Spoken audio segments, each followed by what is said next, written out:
Protagonistas de una cultura de paz, edición especial, parte 8. Daisaku Ikeda, una gran travesía mundial. Desde la mañana temprano, la plataforma de observación del Aeropuerto Internacional de Haneda, en Tokio, estaba colmada de miembros para despedir al joven Ikeda en su primera visita a ultramar.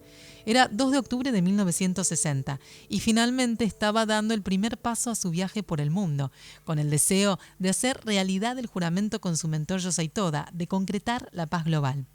Tenía 32 años y solo habían transcurrido 5 meses desde que había asumido la tercera presidencia de la Soka Gakkai. El avión, un DC-8, apodado Fuji, vuelo 800 de Japan Airlines, despegó con rumbo directo a Honolulu, Hawái. Debajo de ellos, Daisaku podía ver a lo lejos el océano de Omori, la ciudad donde había nacido y crecido. Incontables olas plateadas centellaban bajo la luz del sol como si estuvieran felicitándolo y deseándole buen viaje. Colocó la mano sobre su pecho. En el bolsillo interior del saco llevaba una fotografía de su mentor, Yosei Toda. Habían pasado 15 años desde la finalización de la Segunda Guerra Mundial. Sin embargo, la esperanza de paz que albergaba la humanidad aún parecía lejana. La Guerra Fría intensificaba las tensiones entre Oriente y Occidente, en una desenfrenada carrera armamentista que amedrentaba a la humanidad con la posibilidad de un holocausto nuclear. A su vez, estallaban las guerras civiles en África y los conflictos raciales y étnicos ardían en diversas zonas del globo. Daisaku era consciente de que el curso de la historia debía moverse hacia la paz y la felicidad. Con este telón de fondo hizo su primera visita a ultramar. Sacó de su bolsillo la fotografía de Yosei Toda y fijó su mirada en ella. Pensó cuán feliz hubiera estado Toda de acompañarlo en ese viaje. Apretando los labios, se dijo: «Pisaré la tierra norteamericana en representación de mi maestro. Definitivamente escribiré una nueva historia». Una tierra de verano perpetuo. El viaje llevaría a Daisaku y sus 6 acompañantes a recorrer 9 ciudades en 3 países: Honolulu, Hawái, San Francisco, Seattle, Chicago, Nueva York, Washington D.C. y Los Ángeles, en los Estados Unidos, Toronto, Canadá y San Pablo, en Brasil. Su regreso a Japón estaba programado para el 25 de octubre. Si bien su propósito era encontrarse y brindar aliento a los miembros de la Soka Gakkai que habían emigrado a esos lugares con la mira puesta en la futura realización de la paz global, lo cierto es que no sabían muy bien con qué se encontrarían. Se había comenzado a establecer contacto con los miembros de ultramar desde hacía tiempo, pero el panorama era incierto. Las distancias eran muy grandes, como así también las diferencias culturales y del idioma. A su vez, el otro motivo del viaje era adquirir materiales para la construcción del gran salón de recepción. Era una de las metas que Daisaku ansiaba completar antes del 7º servicio recordatorio de su mentor, y había decidido construirlo con los mejores materiales provenientes de todo el mundo. El avión aterrizó en Hawái tarde por la noche. Eran 19 horas menos que en Japón. Hacía más calor del que habían imaginado. Pronto advirtieron que su vestimenta, acorde al clima otoñal asiático, no era la más indicada. Además, no había nadie en el aeropuerto para recibirlos. Cuando llegaron al modesto hotel, luego de acomodar el equipaje, estaban desalentados y exhaustos. Como si obedecieran a un impulso inconsciente, todos fueron a la habitación de Daisaku, que, percibiendo sus sentimientos, sacó algo de nori que había traído de Japón y las repartió. Este será en el futuro un recuerdo precioso para nosotros. ¿No es excitante pensar que esta noche permanecerá en la historia de nuestras vidas como parte del primer acto de un gran drama?», expresó con una sonrisa. Sin embargo, por la noche no logró dormir mucho. Solo 1 hora o 2.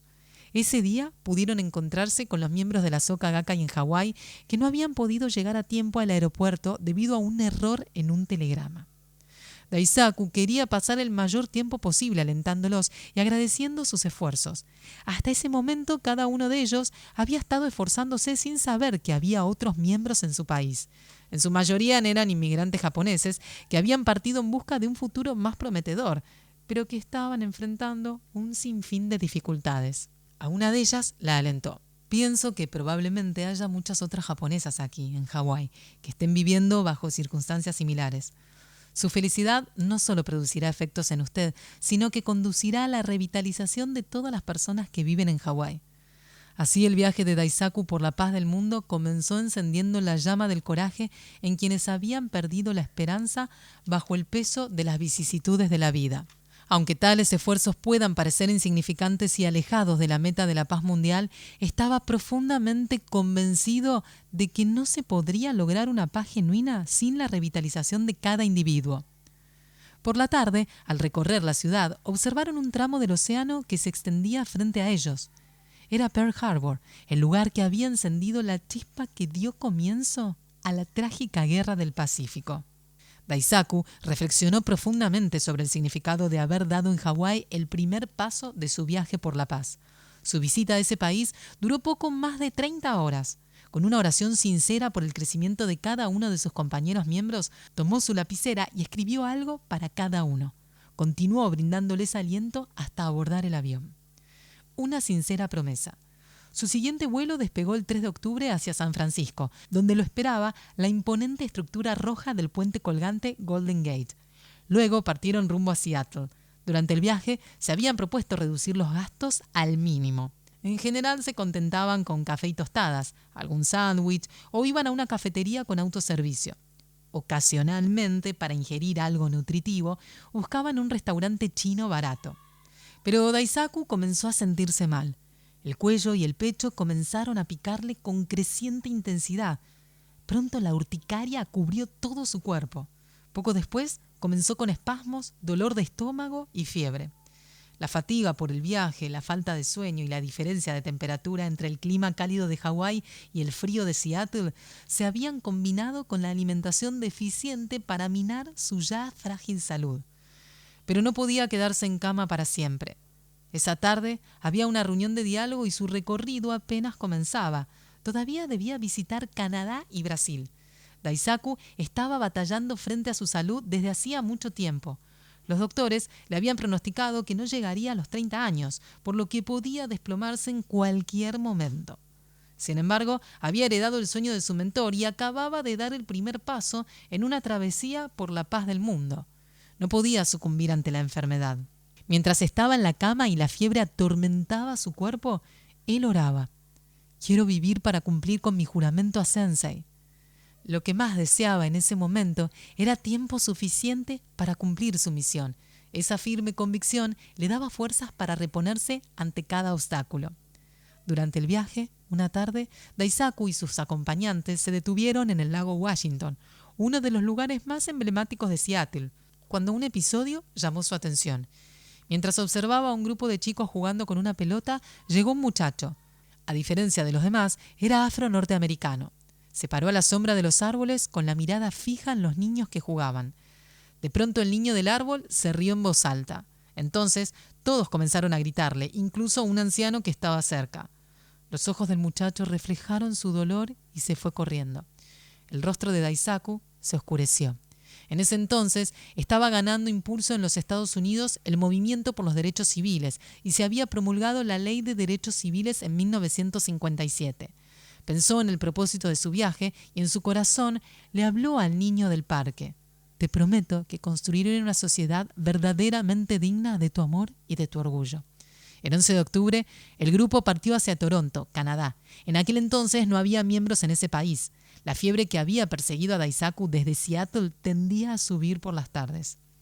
Necesitaba un poco de descanso, pero había decidido que cada día equivaldría al esfuerzo de un año. Sabía que no aprovechar el momento podía significar una oportunidad perdida para siempre.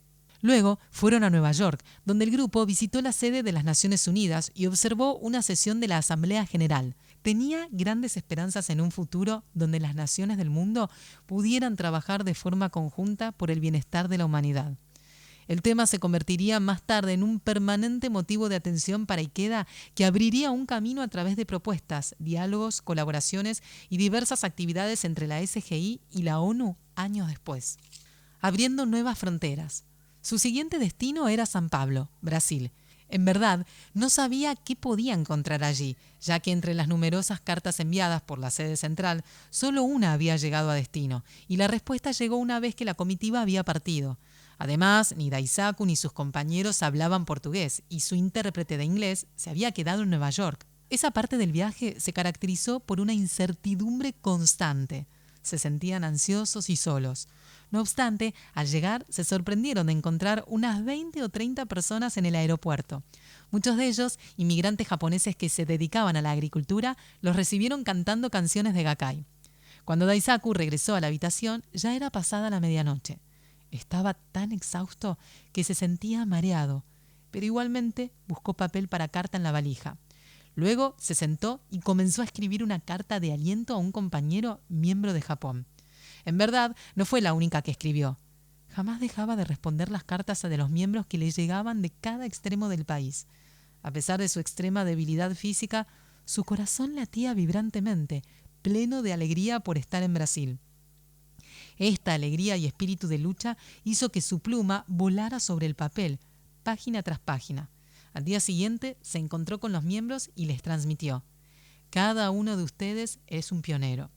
Naturalmente, abrir nuevas fronteras implica grandes tribulaciones y dificultades.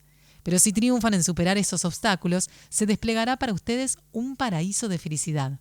Juntos, abramos el camino del Kosen-rufu por el bien de este país y la prosperidad de cada una de sus familias. Después de recorrer San Pablo, viajaron a Los Ángeles y luego regresaron a Japón en la noche del 25 de octubre. Una vez allí, Daisaku se recostó en su asiento y cerró los ojos. Los músculos del cuello estaban tiesos y le dolía la espalda.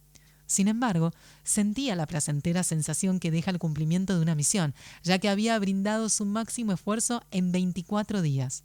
En ese tiempo, había sembrado las semillas de la paz en América del Norte y del Sur. El rostro de su mentor surgió vívidamente en su mente. Pensó: Asia será el próximo destino. Debemos hacer todo lo posible para que la brillante luz de la paz y la felicidad ilumine Asia. Una montaña de tareas y diferentes asuntos aguardaban su atención. Cuando pensaba en todo lo que tenía que lograr durante el limitado lapso de una existencia, la vida le parecía demasiado breve. Su primer viaje a ultramar había terminado, pero para él solo era el comienzo de una jornada interminable por la paz. Su corazón rebosaba de un intrépido espíritu de desafío, un inamovible compromiso con la paz. En esta mañana de Año Nuevo, oro por el Kosen-rufu de Asia. Daisaku escribió este poema a Waka el día de Año Nuevo de 1961. Planeaban un viaje que incluiría una visita a la India, cuna del budismo. Sensei, el 28 de enero comenzaré mi travesía por el Kosen-rufu de Asia, una tarea que usted me legó. En su nombre enviaré la luz de la felicidad al pueblo de Asia.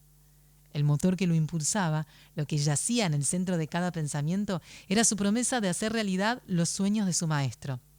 Durante su estadía tenía planes de visitar Bodh Gaya, conocida antiguamente como Buddha Gaya, en la India, lugar donde el Buda Sakyamuni logró la iluminación. Planeaba enterrar allí una cápsula con diferentes artículos y una placa de granito grabada en caracteres chinos con las palabras Kosen-rufu de Asia, escrito con su caligrafía. Este acto representaba su promesa como discípulo comprometido a realizar la paz y la felicidad de ese continente. Antes de partir expresó: estoy decidido a construir un puente de felicidad y un puente de paz para los habitantes de Asia. Junto con África, ambos continentes tienen la llave del futuro del mundo.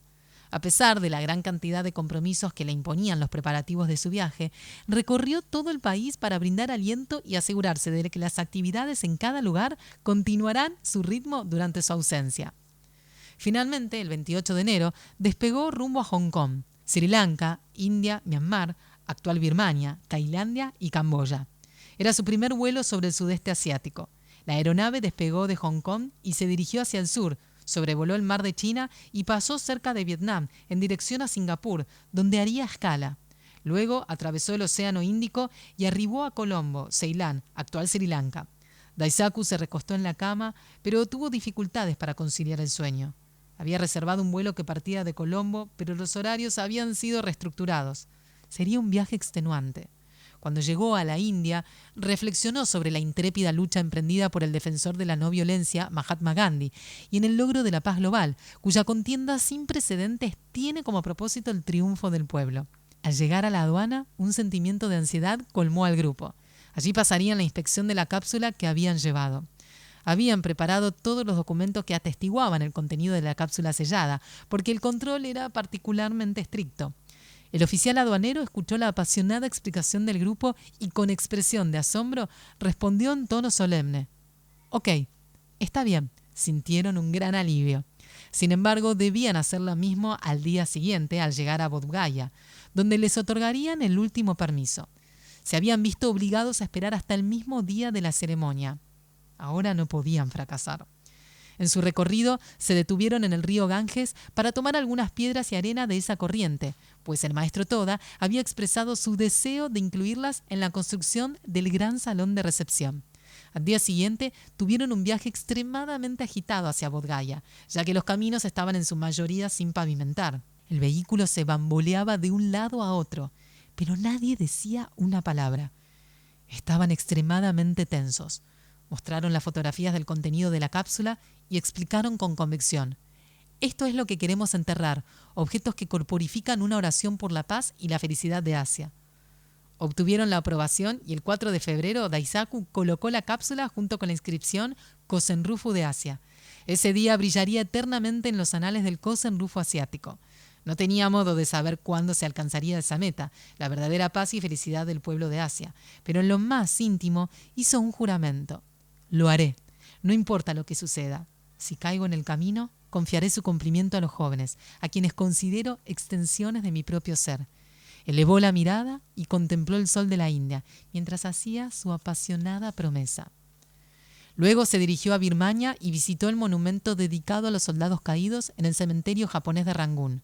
Allí oró profundamente por quienes habían caído durante la guerra, entre ellos su hermano mayor, Kichi, quien había fallecido en ese país durante la Segunda Guerra Mundial 14 años atrás. Frente al monumento, pensó que los seres humanos jamás debían volver a cometer la insensatez de librar una guerra y fortaleció su compromiso de concretar el logro de una paz perdurable. De regreso en Hong Kong, todos estaban empezando a sentir el cansancio del largo periplo. Por eso Daisaku los alentó. Es muy significativo haber encontrado miembros en cada país que hemos visitado en esta oportunidad, aunque sean pocos. El 0 multiplicado por cualquier número sigue siendo 0, pero el 1, cuando se lo multiplica por cualquier número positivo, siempre dará un resultado positivo. Uno tiene un potencial infinito. Por lo tanto, si encontramos, aunque sea una sola persona, debemos atesorarla y alentarla con todas nuestras fuerzas. Esto preparará el camino hacia el futuro. ¿Han pensado en qué habrá logrado cada país dentro de 30 años? ¡30 años!, repitieron perplejos sus compañeros sin saber qué decir. Por ejemplo, mi esperanza es que para ese entonces en Hong Kong haya decenas de miles de miembros. Otro sueño que tengo es construir en Tailandia y en la India centros culturales que superen a la actual sede central de la Soka Gakkai. A menos que logremos este crecimiento, jamás podremos hacer realidad el ardiente anhelo del presidente Toda, el Kosen Rufu de Asia. Ha llegado el momento. Regresaron al Japón el 14 de febrero. Daisaku se sentía renovado y fortalecido. Había cumplido otro de los juramentos que había hecho a su mentor, hacer brillar la primera luz tenue de paz en Asia. En otoño le aguardaba Europa, y para esa misma fecha del año siguiente viajaría a Medio Oriente. Sus planes para concretar la expansión de la paz global que había tomado como su misión personal no conocían fronteras. Unos meses más tarde, el 4 de octubre, 1 año y 2 días después de su primera salida a ultramar, Daisaku contemplaba el mar desde la ventanilla del avión que lo llevaba a Europa. Se encontraba en vuelo hacia Anchorage, Alaska, donde el avión haría una breve escala antes de despegar rumbo a Copenhague, Dinamarca. Mientras volaban cerca del Polo Norte, comenzó a oscurecer y la luna brillante iluminaba el cielo nocturno. Entre sus destinos se encontraba Alemania. El 13 de agosto de ese mismo año se había levantado el muro de Berlín que dividía la nación en su lado occidental y oriental. Daisaku estaba hondamente preocupado por el contexto de extrema tensión que estaba padeciendo el pueblo alemán. Al aterrizar, le preguntó al guía japonés que los acompañaba cuál era la situación en esa ciudad. La mirada del guía pareció oscurecerse. «Señor Ikeda, ¿está seguro de que quiere ir a Berlín?», le preguntó mirándolo fijamente. «No se lo recomiendo». «Sí, es uno de mis principales objetivos en este viaje», respondió Daisaku. Su voz expresaba una inamovible convicción. Continuará.